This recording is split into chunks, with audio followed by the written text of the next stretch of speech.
सूरज ढल चुका था। पुरानी स्कूल इमारत पर लंबी परछाइयां पड़ रही थीं। राहुल अपनी बाइक से उतरा और मुख्य गेट की तरफ बढ़ा। जैसे ही वह स्कूल के अंदर पहुंचा, उसने देखा कि दरवाजे के पास एक बूढ़ा आदमी खड़ा था, जिसकी आंखों में अजीब सी खामोशी थी। राहुल, जो शहर से आया हुआ एक शिक्षक था, हाल ही में उसकी बदली इस गांव में हुई थी। बाहर तेज बारिश हो रही थी और आसमान में बिजली जोर जोर से कड़क रही थी, मानो किसी अनहोनी का संकेत दे रही हो। स्वागत है आपका। मैं बाबूलाल, इस गांव का सरपंच। यह स्कूल कभी गांव की शान हुआ करता था, लेकिन एक बात हमेशा याद रखिएगा, शाम ढलते ही यहाँ अकेले मत घूमिएगा। पिछले जो टीचर आए थे वो भी कुछ ही दिनों में अचानक यहाँ से चले गए थे। नमस्ते सरपंच जी, मैं राहुल शर्मा हूँ। शहर की भागदौड़ से थोड़ा थक गया था, इसलिए यहाँ आना ही बेहतर लगा। लेकिन आप कुछ ज्यादा ही चिंतित लग रहे हैं। पिछले टीचर के बारे में जो आपने कहा, वो अचानक क्यों चले गए? क्या यहाँ कोई खास बात है? अरे, कोई खास समस्या नहीं है। बस ये स्कूल बहुत पुराना है। रात के समय कभी कभी अजीब सी आवाजें सुनाई देती हैं। अगर तुम्हें कुछ भी अजीब लगे तो बिना देर किए मुझे फोन कर देना। और हाँ, राम सिंह चौकीदार तुम्हें चाबी दे देगा। तभी राहुल वहां से राम सिंह के पास चला गया। राम सिंह स्कूल के एक कोने में बने छोटे से कमरे में बैठा था, जहां हल्की सी पीली रोशनी टिमटिमा रही थी और चारों तरफ अजीब सा सन्नाटा पसरा हुआ था। राम सिंह जी, मैं राहुल हूँ, यहाँ का नया स्कूल अध्यापक। मुझे बाबूलाल जी ने भेजा है स्कूल और मेरे कमरे की चाबी लेने के लिए। नमस्ते साहब, मैं राम सिंह हूँ। पिछले 20 साल से इस स्कूल में हूँ। कई टीचर आए यहाँ, लेकिन जो भी रात में अकेले ठहरा वो कुछ ही दिनों में बदल गया। सब कहते थे कि क्लासरूम में कोई उन्हें देखता रहता है।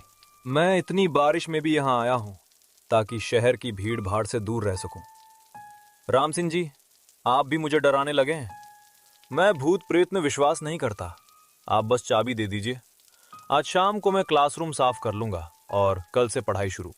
ये लीजिए साहब चाबी, लेकिन एक बात याद रखिएगा, शाम ढलने के बाद यहाँ अकेले मत रहिएगा। कभी कभी ब्लैक बोर्ड पर अपने आप ही कुछ लिखा हुआ दिख जाता है। अगर कुछ भी अजीब लगे तो तुरंत मुझे आवाज दे देना। चाबी लेकर राहुल सीधे स्कूल के अंदर क्लासरूम देखने के लिए पहुंच गया। उसने चारों तरफ नजर दौड़ाई। सब कुछ बिल्कुल सामान्य लग रहा था। न कोई अजीब आवाज, न ही कोई अनहोनी का एहसास, मानो यह जगह बिल्कुल शांत और साधारण हो। स्कूल तो बिल्कुल ठीक ठाक है। पता नहीं लोग बेकार में क्यों डरा रहे थे। सब कुछ तो सामान्य लग रहा है, न कोई अजीब बात, न कोई डर। मैं यहाँ आराम से पढ़ा सकता हूँ, कोई समस्या नहीं होने वाली। शहर की भागदौड़ से दूर ये जगह तो मेरे लिए बिल्कुल सही है। और ये लोग पता नहीं क्या क्या कहानियां बना रहे हैं। लगता है जैसे जानबूझकर मुझे डराकर यहाँ से भगाना चाहते हों।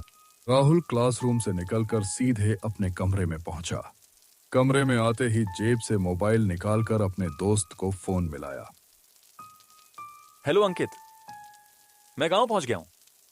स्कूल थोड़ा पुराना जरूर है, लेकिन देखने में ठीक ठाक है। बस यहाँ के सरपंच और चौकीदार दोनों ही अजीब अजीब बातें कर रहे थे। कुछ डराने वाली कहानियां सुना रहे थे, लेकिन मैंने साफ कह दिया मैं इन सब चीजों से नहीं डरता। खैर, सब ठीक है, यहाँ कल से क्लास भी शुरू कर दूंगा। उसके दोस्त ने उसे संभल कर रहने की सलाह दी और फिर फोन कट गया। तब तक रात काफी गहरा चुकी थी। बाहर सन्नाटा और भी बढ़ गया था। राहुल कुछ देर अपने कमरे में बैठा रहा, लेकिन फिर अचानक उसके मन में ख्याल आया। वह उठकर दोबारा क्लासरूम की तरफ चला गया, एक बार फिर सब कुछ ध्यान से जांचने के लिए। जैसे ही राहुल क्लासरूम में पहुंचा, उसकी नजर सीधे ब्लैक बोर्ड पर पड़ी और अगले ही पल वह वहीं ठिठक गया। उसकी आंखें फैल गईं, चेहरा सन्न रह गया। वो जो देख रहा था उसके लिए वह बिल्कुल भी तैयार नहीं था। ये क्या है? अभी तो यहाँ कुछ भी नहीं लिखा था। मैंने खुद इस बोर्ड को साफ किया था। फिर ये शब्द यहाँ कैसे आ गए?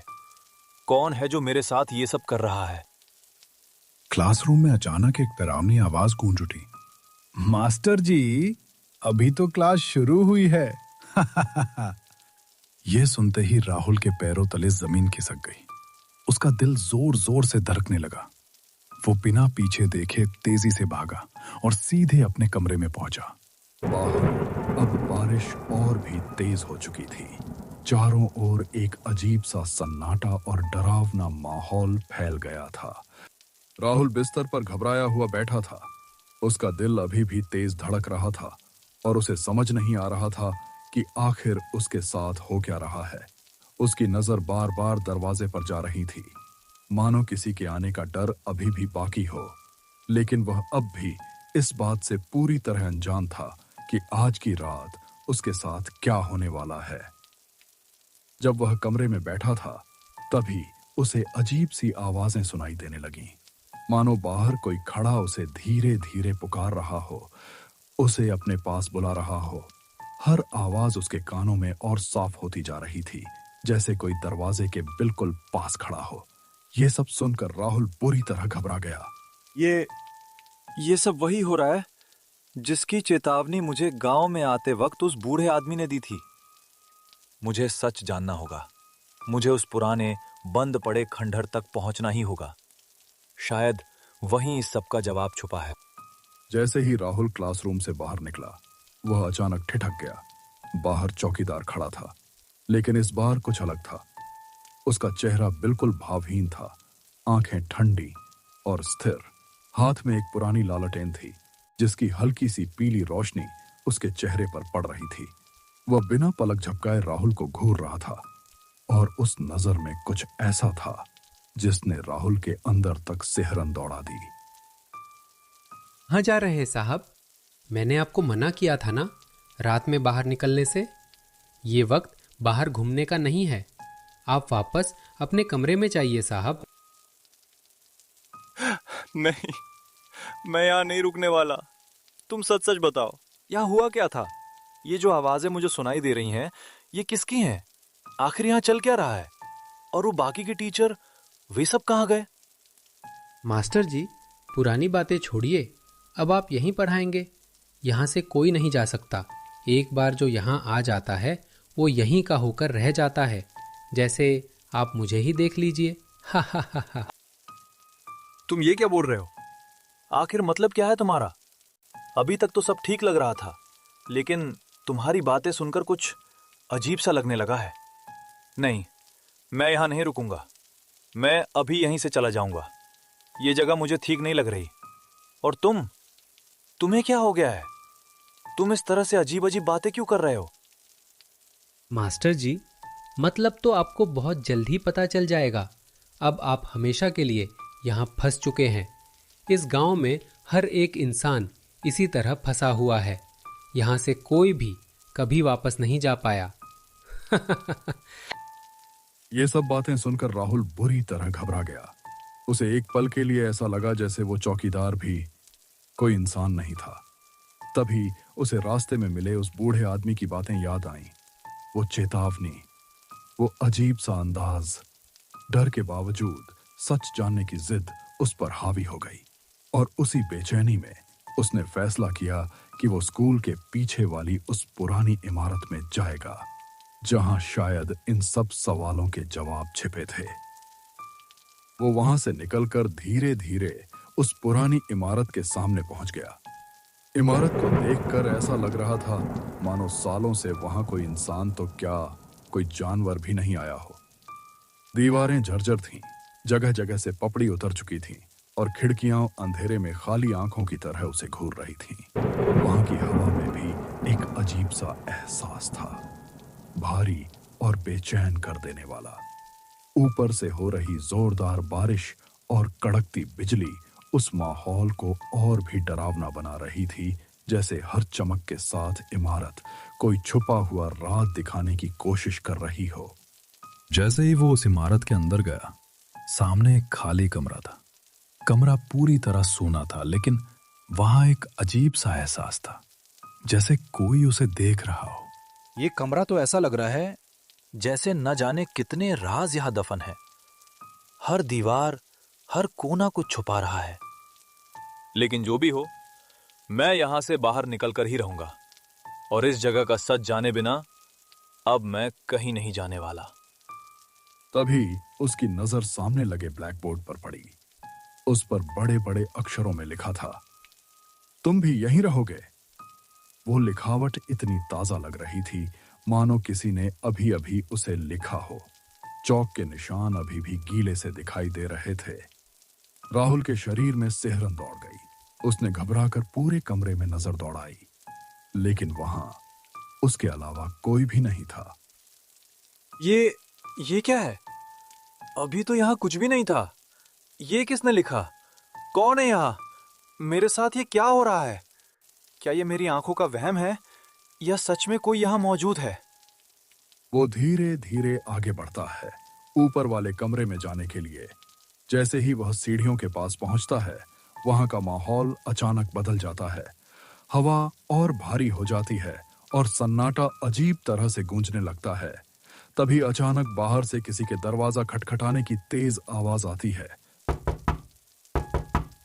उसका दिल जोर जोर से धड़कने लगता है और वह कुछ पल के लिए समझ ही नहीं पाता कि करे तो क्या करे।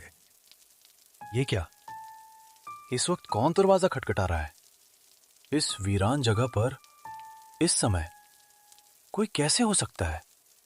मुझे लग रहा है कि मैंने इस गांव में आकर बहुत बड़ी गलती कर दी है। ये सब कुछ सामान्य नहीं है, बिल्कुल भी नहीं। लेकिन नहीं, मुझे खुद को संभालना होगा। यहां से बाहर निकलने का कोई ना कोई रास्ता तो जरूर होगा। मुझे बस उसे ढूंढना है। वो धीरे धीरे सीढ़ियां चढ़कर ऊपर वाले कमरे में पहुंचा। कमरे में हल्की सी रोशनी थी।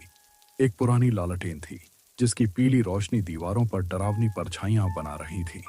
अंदर एक पुरानी अलमारी थी और सामने एक मेज जिस पर कुछ किताबें रखी हुई थीं, धूल से ढकी, जैसे सालों से किसी ने छुआ तक ना हो। जैसे ही उसकी नजर उस किताब के पन्नों पर पड़ी, उसके होश उड़ गए। हे भगवान, ये जगह तो शापित है। इसका मतलब यहां से कोई भी कभी वापस नहीं जा पाया। इस डायरी में तो सबके नाम लिखे हैं, और ये क्या, मेरा नाम भी? नहीं, ये नहीं हो सकता। मैं यहां फंस नहीं सकता, किसी भी हालत में नहीं। मुझे यहां से निकलना ही होगा, चाहे कुछ भी करना पड़े। तभी अचानक पीछे से एक धीमी डरावनी आवाज गूंजती है। मास्टर जी, कहाँ जाने का सोच रहे हो? अभी तो हमें बहुत समय साथ बिताना है। अभी अभी तो आप आए हो। आवाज और करीब आती जाती है। इतना क्यों सोच रहे हो मास्टर जी? अब आप यहीं रहोगे हमेशा के लिए। कौन है? कौन बोल रहा है? सामने आओ। छुपकर क्यों बात कर रहे हो? मुझे जाने दो। मैंने किसी का क्या बिगाड़ा है? कृपया मुझे यहां से जाने दो। मैं यहां नहीं रह सकता। प्लीज मुझे जाने दो। मास्टर जी, हम छुपते नहीं हैं। हम तो बस अपने साथ ले जाते हैं। और रही बात किसी का बिगाड़ने की, तो हमने भी किसी का कुछ नहीं बिगाड़ा था। फिर भी देखिए, आज कहाँ हैं हम। ये काल चक्र है मास्टर जी। जो एक बार इसमें फंस गया, वो चाहकर भी कभी वापस नहीं जा सकता। तभी राहुल को एहसास होता है कि उसके पीछे कुछ खड़ा है। हवा अचानक ठंडी हो जाती है और उसकी सांसें तेज होने लगती हैं। उसे महसूस हो रहा था कि कोई या कुछ बिल्कुल उसके पीछे मौजूद है, लेकिन उसके भीतर इतनी हिम्मत नहीं बची थी कि वो पलट कर देख सके। वो कोई साधारण परछाइयां नहीं थीं।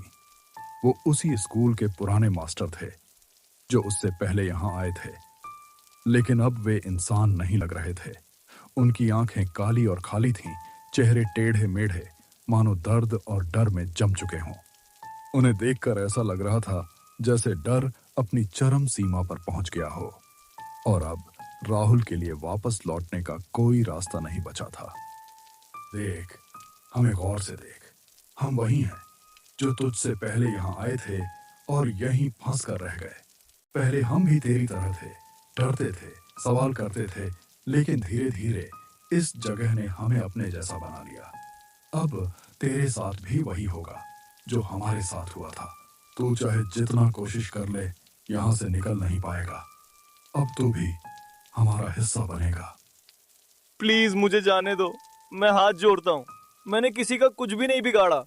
मैं तो बस शहर की भीड़ से दूर एक आराम की जिंदगी जीना चाहता था। मैं यहाँ फंसने नहीं आया था। मुझे समझ नहीं आ रहा मेरे साथ क्या हो रहा है। प्लीज मुझे जाने दो। ये सब मेरा वहम है ना? ऐसा सच में नहीं हो सकता। नहीं, ऐसा नहीं हो सकता। मैं यहाँ नहीं रुकूंगा। वहम? तुझे ये सब वहम लगता है?